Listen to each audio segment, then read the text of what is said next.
Hey, what's up you guys? My name is Amber. Welcome to my channel. Today I'm going to be showing you how to do candy corn colored gradient nail art.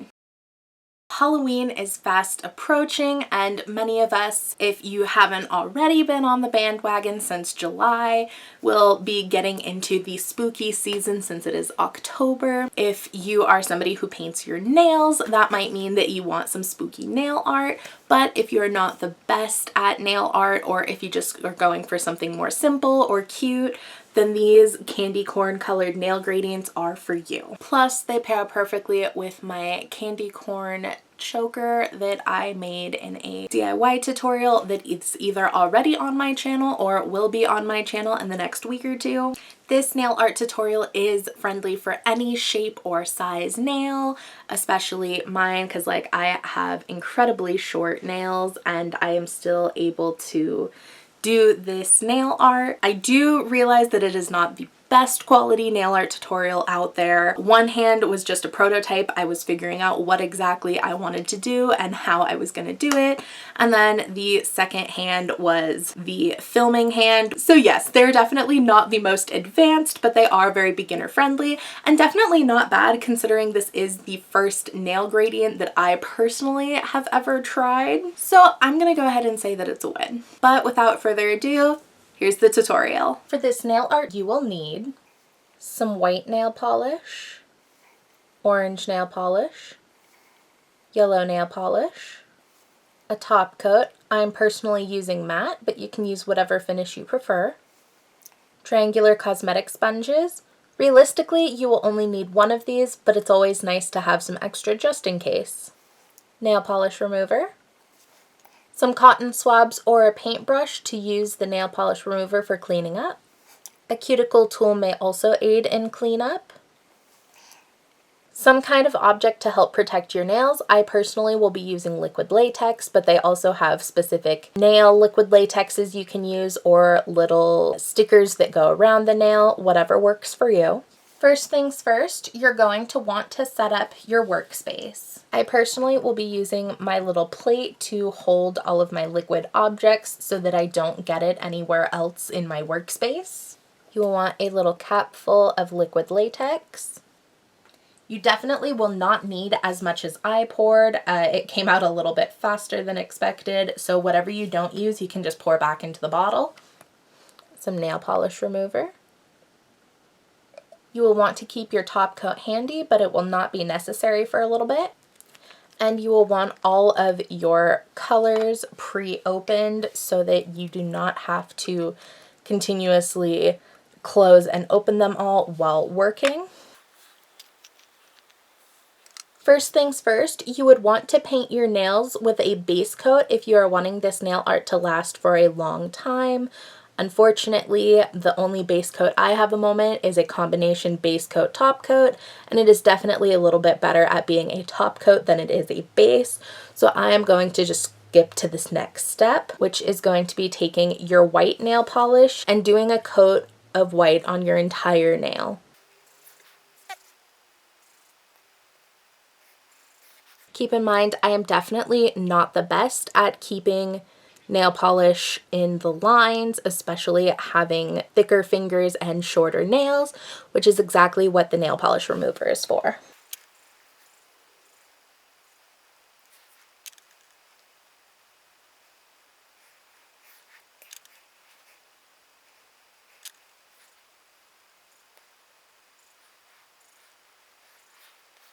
Now, this coat of paint does not have to be perfectly opaque because it is just our base to keep the rest of our colors nice and bright. We will be covering this with a nail gradient, so effectively you shouldn't end up seeing any of the white base. At this point, you will want to take either a cotton bud or a paintbrush and dip it into your nail polish remover and clean up any areas that were not the cleanest application.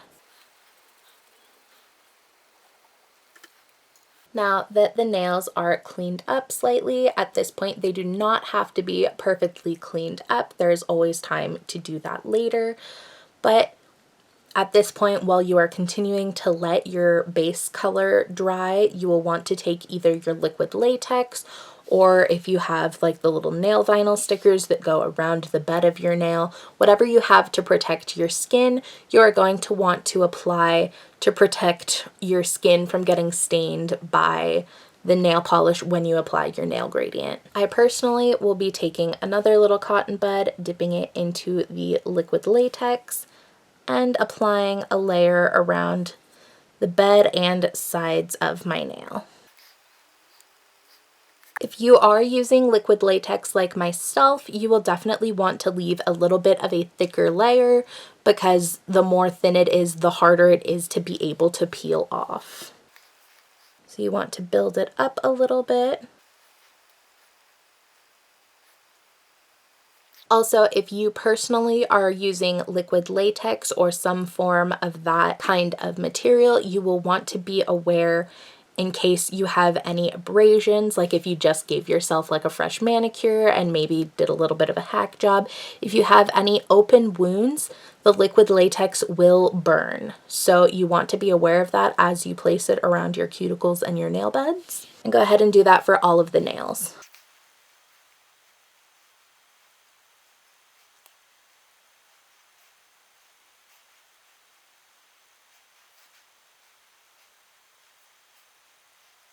Once you have applied your protective seal to all of your nails, you are going to allow them time to dry completely before moving on to the next step.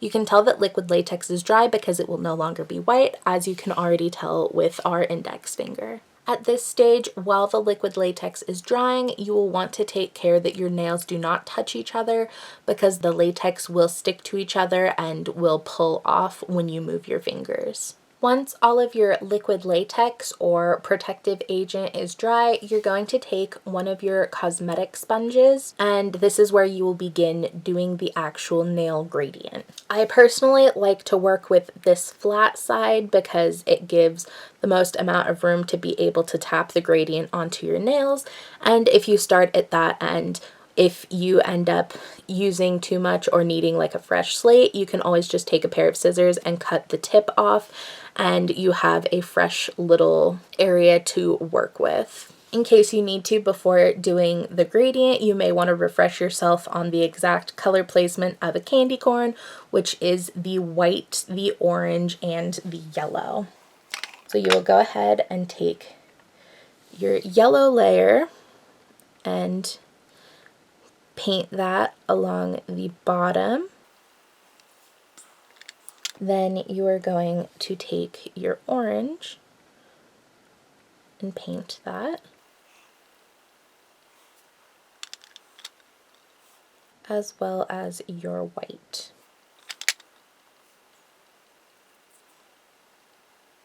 It is totally okay if you end up overlapping the cut layers a little bit, because that will just add to your nail gradient transition when you put it on your nail. Now, the first kind of little coat that you do is just to get a placement idea for the colors. It is not one that you're going to be applying to your nails just yet. You kind of want to kind of measure it up to the size of your nails to make sure that it's not too big or too small.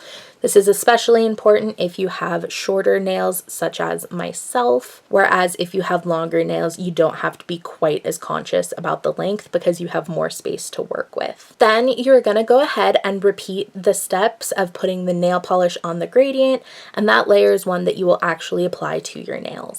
By doing it this way, it also helps the cosmetic sponge to have a little layer first, so that way any layers that you add afterwards are not soaked up by the sponge and are actually available to be placed on your nail. And then once you have your gradient, you're going to take your nail and you are gently going to place it over top.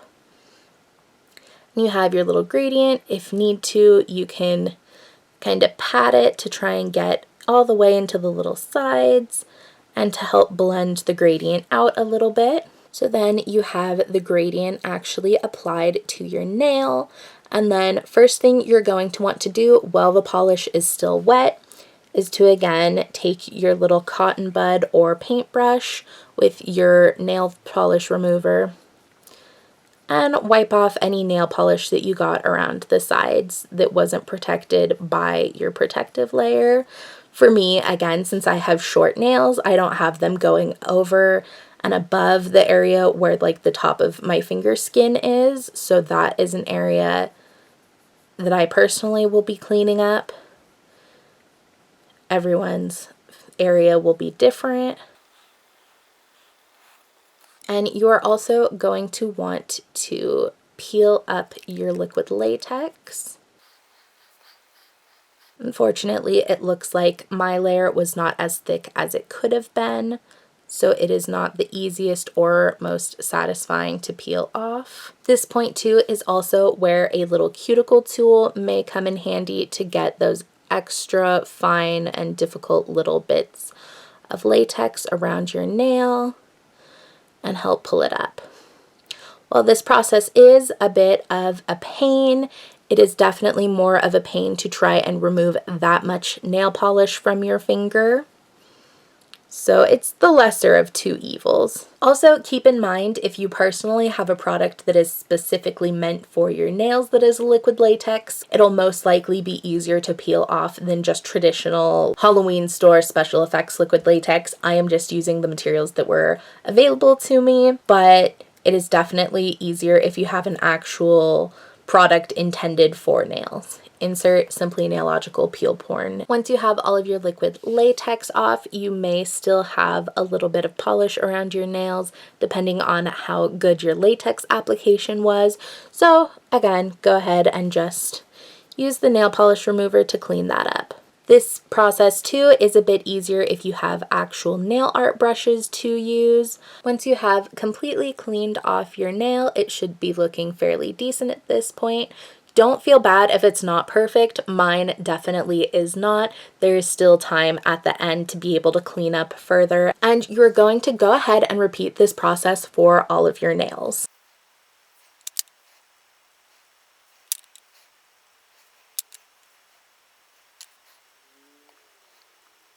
Also note that you are going to need to reapply the nail polish to your cosmetic sponge after every nail. And depending on the size and shape of your nails, some are definitely going to apply better than others, whereas this nail does not have very much white. My thumb has quite a lot, so also keep that in mind when you are applying the polish to your cosmetic sponge. Once all of your nails are painted, you're going to want to allow them a few minutes to dry before applying your top coat. Also, at this point, don't panic if there's still a little bit of residue around your fingers and if they don't look quite perfect, because one, putting a top coat over will kind of help blend them out and help with the gradient, and two, once your nails are completely dry, you can just wash your hands, and with the water you can help scratch off any remaining residue, and then your manicure will look much better. That being said, I have allowed a few minutes for them to dry, so we are going to go ahead and put on the top coat. I personally have chosen a matte top coat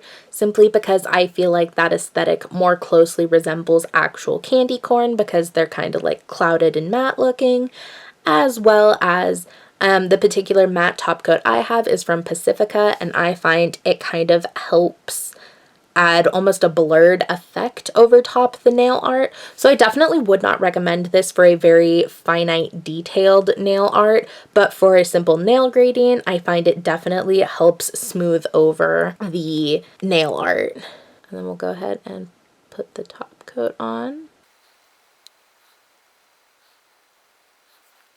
And as you can hopefully tell, it helps blend the colors together a little bit, and as it dries, it will cloud up slightly, giving it the final matte kind of blurred look. And you will go ahead and obviously apply the top coat to all of your nails.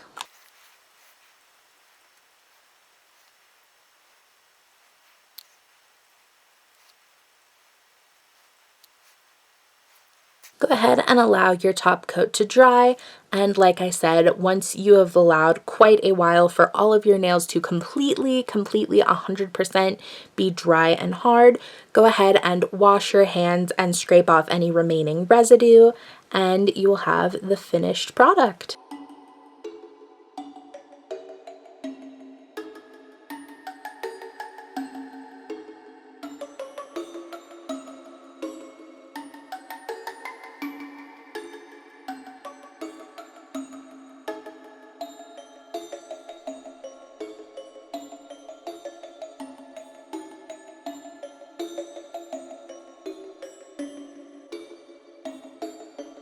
So we did it. We've made our candy corn gradient nail art. Hopefully that tutorial was easy enough for you guys to follow. I know, again, it is definitely not the highest quality out there. I am not Simply Nailogical, but what can you do? This is definitely a very beginner friendly, a short nail friendly tutorial suitable for anybody during the October spooky season. Fall is here, so it's nice and fun. Since there are multiple colors, it is definitely friendly for a variety of different outfits if you're somebody who's like concerned about matching the rest of your aesthetic. Or they could just be a nice little statement nail if you are somebody who is not used to that much color in your wardrobe. As you can tell, I am not that person. But yes, thank you guys so much for watching. I had a blast hanging out with y'all. Peace.